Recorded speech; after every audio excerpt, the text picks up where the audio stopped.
오늘 저는 교회는 영적 구원선입니다라는 제목으로 하나님의 말씀을 증거하겠습니다. 사람마다 18번이라고 불리는 애창곡이 있습니다. 내가 자주 부르는 곡이요, 악보를 보지 않아도 틀리지 않고 부를 수 있는 노래이고, 특히 가사를 외워서 부를 수 있는 곡이라고 할 수 있을 것입니다. 애창곡은 유행가만 있는 것이 아니고 찬송가도 있어야 한다라고 하는 것이 저희의 주장입니다. 여러분은 찬송가로서 18번 애창곡이 있습니까? 혹시 그 애창곡이 무엇입니까? 모친이 생전에 애창곡이라고 가르쳐 주신 곡이 있어요. 그 곡은 한국인이 가장 좋아하는 찬송 중에 하나가 아닐까 생각을 합니다. 내 주를 가까이 하게 함은 십자가 짐 같은 고생이나 내 일생 소원은 늘 찬송하면서 주께 더 나아가기 원합니다. 이 찬송을 부를 때마다 어머니가 생각나요. 어머니의 기도가 생각이 납니다. 하나님의 은혜가 물붓듯이 부어지는 것을 늘 경험합니다. 이 찬송은 오래전 선풍적인 인기를 끌었던 타이타닉 영화의 한 장면의 찬송가였던 것을 여러분은 아실 것입니다. 마지막 순간까지 침몰하는 배 선상에서 연주하던 웰레스 하틀리라고 하는 악사의 모습을 여러분은 기억할 것입니다.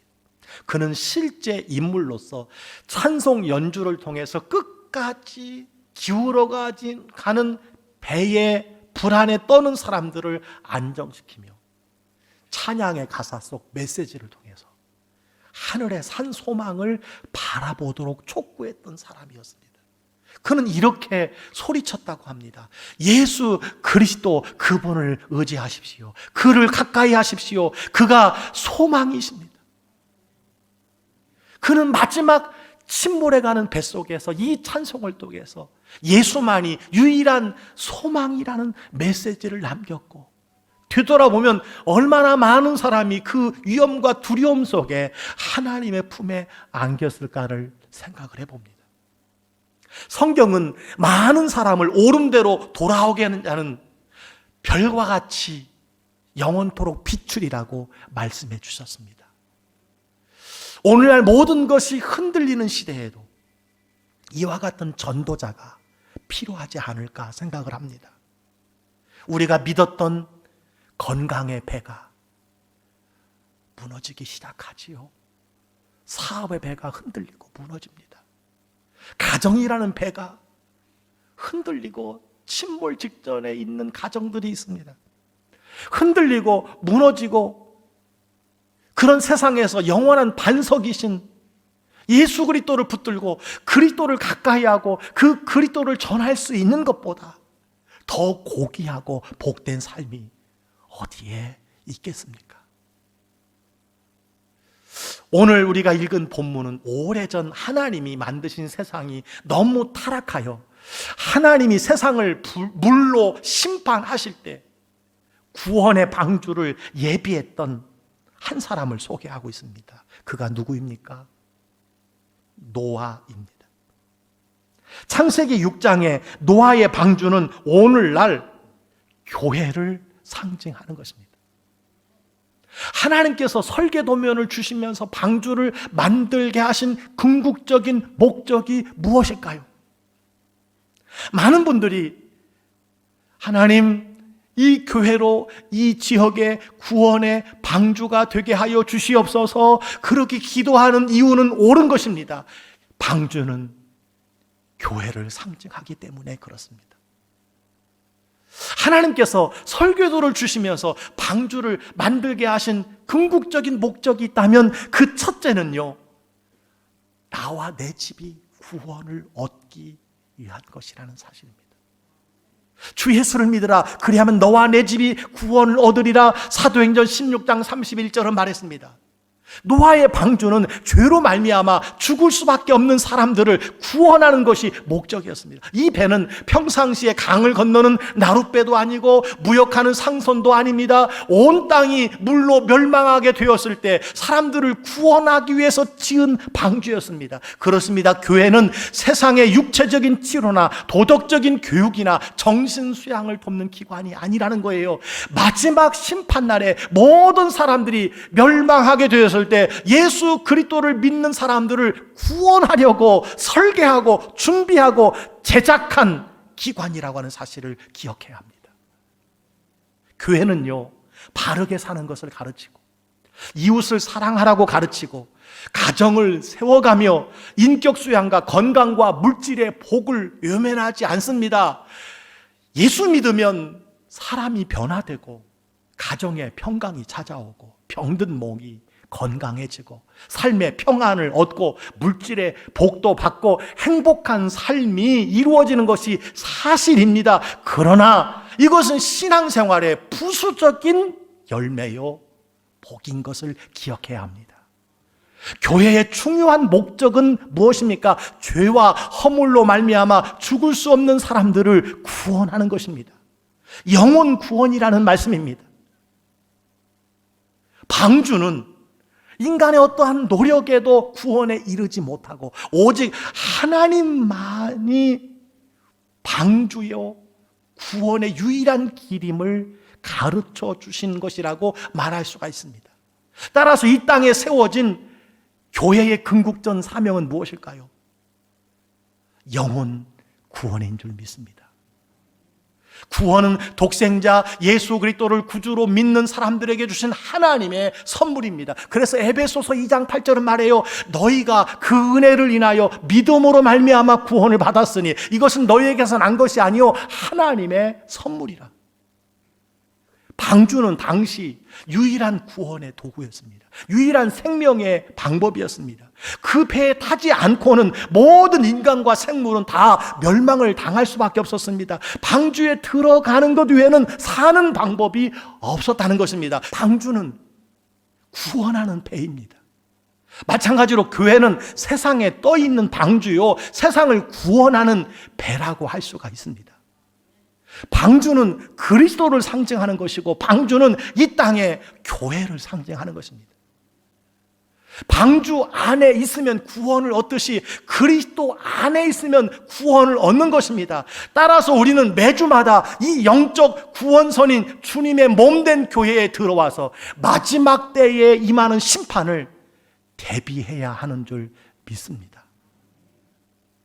예수님은 마태복음 24장에서 이렇게 말씀해 주셨습니다. 다 같이 함께 읽겠습니다. 노아의 때와 같이 인자의 임함도 그러하리라. 홍수 전에 노아가 방주에 들어가던 날까지 사람들이 먹고 마시고 장가들고 시집가고 있으면서 홍수가 나서 그들을 다 멸하기까지 깨닫지 못하였으니 인자의 임함도 이와 같으니라. 아멘. 예수 그리스도가 재림할 때의 상황이 노아의 홍수 심판 때와 동일했다는 거예요. 그들이 먹고 마시고 장가들고 시집가고 이것이 잘못되었다는 것이 아니라 이 세상에만 소망을 두고 살던 사람들이 하나님의 심판날에 구원을 받지 못하게 되었다라고 하는 것을 이야기합니다. 그러므로 노아 시대의 홍수 심판은 옛날 이야기로 생각하면 안 된다는 것입니다. 노아의 시대나 오늘이나 죄가 관영한 것은 마찬가지라는 것이에요. 따라서 노아 시대의 방주를 통하여 가족을 구원하시는 하나님은 이 시대의 교회를 통하여서 여러분과 여러분 가족을 구원하시겠다고 말씀을 하시는 것입니다. 여러분, 그 노아의 방주에 들어간 사람이 누굽니까? 단지 노아의 8 식구뿐이었습니다. 그 구원선에 들어간 사람은 8 식구뿐이었어요. 그래서 구원선이라고 할 때 이 선은 배를 말합니다. 이 한자가요, 배 주자와 8 팔자와 입구자가 합해져서 구원선이 된 것입니다. 바로 배로 8 식구가 입구로 들어갔다는 뜻, 이것이 구원선이요 교회를 이야기하는 것입니다. 사랑하는 성도 여러분, 내가 구원받고 하나님의 은혜를 누리고 살아가면서도 아직도 내 가족을 구원하지 못하는 분들이 계십니까? 혹 포기하신 분이 계십니까? 세상에 많은 것은 포기할 수 있어도 영혼 구원을 위한 사명은 포기하지 않아야 합니다. 사랑하는 성도 여러분, 최고의 가족 사랑이 무엇일까요? 구원의 방주로 인도하는 것입니다. 교회로 인도하는 것입니다. 예수 그리스도 품 안으로 인도하는 것입니다. 언제 주님이 오실지라도 온 가족이 영적인 구원선인 교회에 들어와서 노아의 8 식구처럼 새하늘 새 땅에 들어가는 은혜가 여러분에게 있기를 주의 이름으로 간절히 축복합니다. 두 번째 목적이 무엇이었을까요? 두 번째는 믿지 않는 영혼을 구원하는 사명이었습니다. 어떤 사람은 교회를 유람선처럼 생각하는 사람이 있습니다. 교회의 사명에는 구제와 봉사와 친교가 있습니다. 그러나 교회의 본질적인 사명은 영혼 구원이라는 사실을 기억하시길 바랍니다. 그런 의미로 교회는요, 유람선이 아니라 구원선이 되어야 한다는 거예요. 오늘날 많은 신학자들은 교회가 점점 유람선이 되어가고 있다고 진단하고 있어요. 배에 탄 승객들의 관심이 오직 배 안에만 있다면 그 배는 유람선이 아니고 무엇이겠습니까? 그러나 교회라는 배는 처음부터 유람선이 아니라 구원선으로 하나님께서 제작하셨다는 거예요. 이 배의 선장 되신 예수 그리스도께서는 교회를 구원선으로 만드셨습니다. 험한 바다에 빠져 조난 자들을 구조하기 위해 만든 배요, 그것이 교회라는 것입니다. 그런데 이 배에서 탑승한 우리들이 이 배를 구원선이 아닌 유람선으로 생각하고 있다는 거예요. 그래서 이 배에 데려오는 사람이 많지 않다는 거예요. 우리 교회 2,000여 명이 구조선에 타고 있지만 어떤 때는 한 주에 한 명도 구조하지 않는 것입니다. 어찌 구조선이라고 구원선이라고 할 수 있습니까? 새 가족을 말씀드리는 것입니다. 친정 구조선이라고 말할 수 없는 것입니다. 교회가 유람선이 되어간다라고 하는 것에 현대 목회 상담이라고 하는 책에 재난 구호소라고 하는 이런 이야기가 기록되어 있어서 길지만 여러분께 소개하고자 합니다. 배의 침몰 사고가 자주 일어나는 위험한 해안에 자연스럽게 생긴 작은 인명구조소가 있었다. 건물은 오두막집에 불과했고 배라고는 보트 한 대뿐이었다. 그러나 몇 사람의 헌신적인 선원들이 쉬지 않고 바다를 바라보며 자기들의 목숨까지도 아끼지 아니하고 바다를 지켰다. 밤낮으로 조난자를 구조한 이후로 이 구조대는 유명해지기 시작했다. 점차 구조받은 생명을 다시 찾은 사람들과 그 주변 가족들과 사람들은 이 구조대에 협력하기 시작했고 자기들의 재산과 시간을 바쳐 인명 구조를 돕기 시작했다. 새 보트를 구입했고 새로운 구조대원은 훈련을 받았으며 소규모 인명구조대는 인명구조본부로 그 구조가 점점 커져갔다. 사람들은 구조소의 건물이 너무 좁고 낙후되었다고 생각했으며 구조된 사람들이 좀 더 편안하고 안락하게 쉴 수 있는 공간이 마련되어야 한다고 생각했다. 그들은 새로운 건물을 짓게 되었다. 이제 그 구조소는 회원들에게 인기 있는 장소가 되었고 건물은 점점 친교의 장소, 사교 모임으로 사용되기 시작했다. 이제는 생명을 구하기 위해서 바다로 나가는 일들이 점점 줄어들었고 인명을 구조하는 일에 관심을 갖는 사람들이 갈수록 줄어들기 시작했다. 그래서 그들은 이 일을 위해서 훈련받은 사람을 따로 고용하기 시작했다. 그쯤에 큰 배 한 척이 파손되어 고용된 구조대원들이 물에 빠져 죽게 된 많은 선원들을 건져왔고 추위에 벌벌 떨며 죽게 된 사람들이 구조소로 들어왔다. 그들의 상태는 위험했고 몸에서는 심한 냄새를 풍겼다. 이 멋지고 자랑스러운 클럽은 일대 혼란에 빠졌다.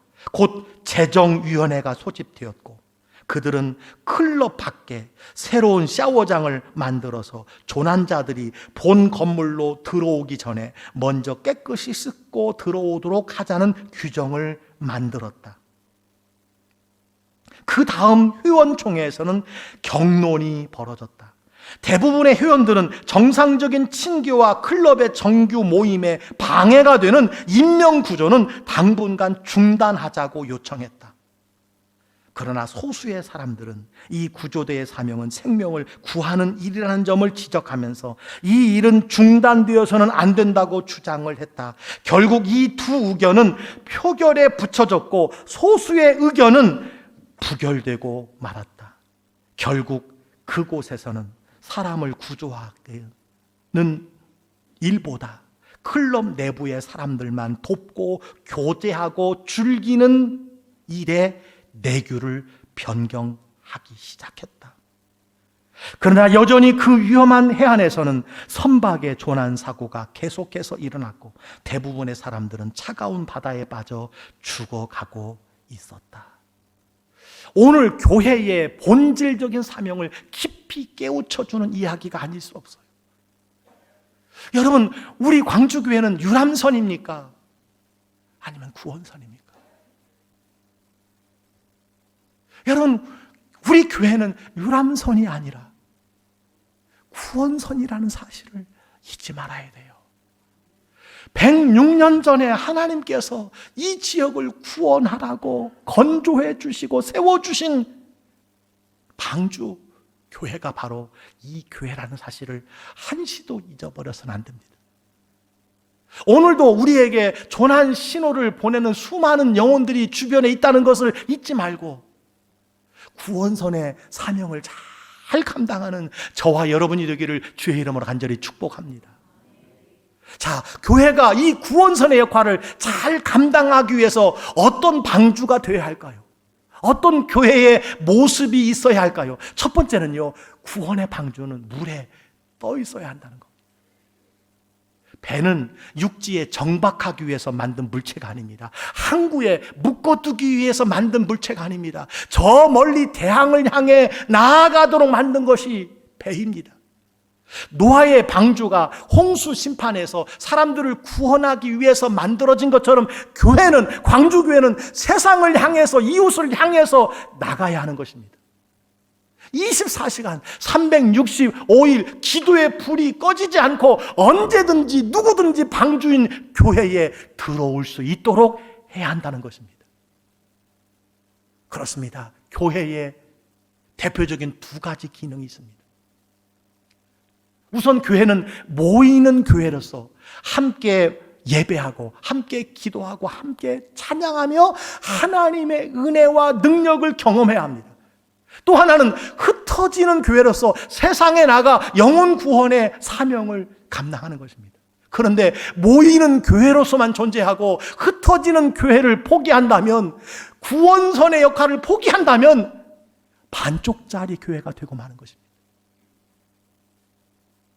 두 번째로, 구원의 방주가 그 기능을 잘 발휘하기 위해서는요, 물이 배 안에 스며들지 않게 해야 합니다.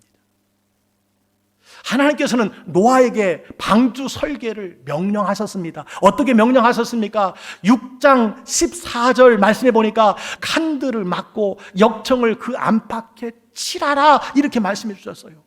역청은 무엇입니까? 콜타르 같은 방수 처리제로 물이 방주 안에 스며들지 못하게 하는 역할을 하는 것입니다. 교회는 비록 죄 많은 세상 속에 떠 있지만, 우리도 연약하여 죄 가운데 있지만, 세상 죄가 교회 안에 스며들지 못하도록 해야 한다는 거예요. 밖으로 물이 스며들지 못하게 해야 합니다. 안에서도 스며들지 못하게 해야 합니다. 다시 말해서 성도 한 분 한 분 배를 구성하는 널판지 조각이 되어서 작은 널판지 하나가 세면 그 배가 기울어질 수 있다는 거예요. 침몰할 수 있다는 거예요. 구원선의 역할을 감당할 수 없다고 하는 사실을 말씀해 주고 있습니다. 코로나19로 잠시 교회라는 방주에 물이 스며드는 어려움들이 있었습니다. 그러나 그 어떤 세력도 교회에 물이 들어오지 않도록 하나 되기를 힘써야 합니다. 아울러 자신을 지켜 세속에 물들지 않고 이단의 위험에 빠지지 않도록 해야 합니다. 모든 성도들은 죄가 교회 안에 안 밖으로 들어오지 아니하도록, 죄가 정착하지 아니하도록 거룩한 삶을 살도록 힘써야 한다는 것입니다. 마지막으로 세 번째는요, 방주에는 운전대가 없었다는 거예요. 노아의 방주에는 없는 것이 참 많았습니다. 엔진도 없고 키나 닷도 없고 선장도 없고 운전하는 사람도 없었습니다. 그럼에도 아라랏산 꼭대기에 110일 만에 도착했다는 것을 여러분 기억하시기 바랍니다. 노아의 가족들은 그 방주에 들어가서 하나님께 맡기고 그 안에서 예배하며 감사하며 찬송을 드렸을 뿐입니다. 그러나 하나님께서 선장이 되셔서 그 공동체를 하나님이 움직여 안전한 곳에 이루도록 하셨다는 것입니다. 사랑하는 성도 여러분, 방주에는 운전대가 없었다는 것이 무엇을 말합니까? 교회의 주인은 오직 예수 그리스도라는 사실입니다. 그 누구도 교회의 주인이 될 수 없습니다. 오른손에 있는 7별을 붙잡고 7 근초대 사이를 거니시는 주님이 오늘날 이 땅에 있는 모든 교회를 이끌어 가십니다. 우리 광주교회를 106년 동안 이끌어 가셨습니다. 앞으로도 그렇게 이끌어 가실 것입니다. 교회의 가장 중요한 사명, 방주를 만드신 목적, 교회를 세우신 목적, 영혼구원의 사명을 우리 광주교회라는 방주가 감당해야 할 것이고, 그 안에 들어가 있는 여러분 한 사람 한 사람이 유람선이 아니라 구원선에 탔다는 마음을 가지고, 구조대라는 마음을 가지고 마음을 합하고 힘을 합할 때에 교회의 본질적인 사명과 가장 귀한 영혼 구원의 역사가 이루어질 수 있기 때문인 줄 믿습니다. 사랑하는 성도 여러분, 하나님께서 방주를 왜 지었습니까? 교회를 왜 지었습니까? 나와 내 집이 구원을 얻게 하기 위함입니다. 가족 구원에 다시 한번 눈물로 기도하시는 여러분 되시기를 바라고, 아울러 하나님께서 이 지역에 이 교회를 세우신 이유가 무엇입니까? 이 지역에 광주 교회 방주로 말미암아 지옥 가는 사람이 하나도 없도록 하기 위해서 이 방주를 세워주시고 축복해 주신 줄 믿습니다. 이 구원의 방주가 가득 채워지도록 축복해 주실 줄 믿습니다. 그 사명을 저와 여러분 함께 감당하시지 않겠습니까? 그 사명을 잘 감당하는 우리 광주의 방주, 광주의 교회와 성도님들이 되시기를 주의 이름으로 간절히